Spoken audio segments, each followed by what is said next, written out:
عدد أطفال الشقاق في مصر، العدد الرسمي مختلف عليه.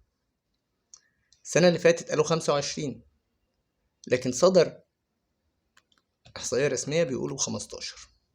تمام.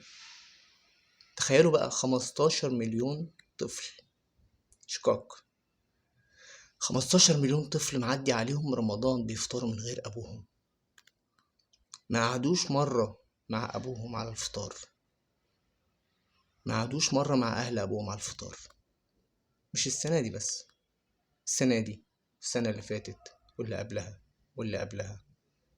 في آباء محرومة من عيالها بال5 سنين وأكتر من 5 سنين. في آباء ما شافوش عيالهم بقالهم 10 سنين. في آباء ما شافوش عيالهم بقالهم سنة و2 و3 و4 و5. في أطفال ما يعرفوش أبوهم شكله إيه النهاردة.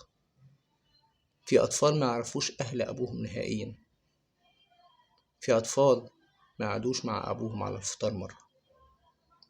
وكل ده لأن القانون بيدي الأطفال ملكية خاصة للست، مع إن ربنا سبحانه وتعالى قال وادعوهم لآبائهم. سن الحضانة لازم يتغير ويرجع زي زمان، 7 سنين و9 سنين. ده الحل الوحيد، ده لو عايزين تحافظوا على عيالنا. كل سنة وانتم طيبين.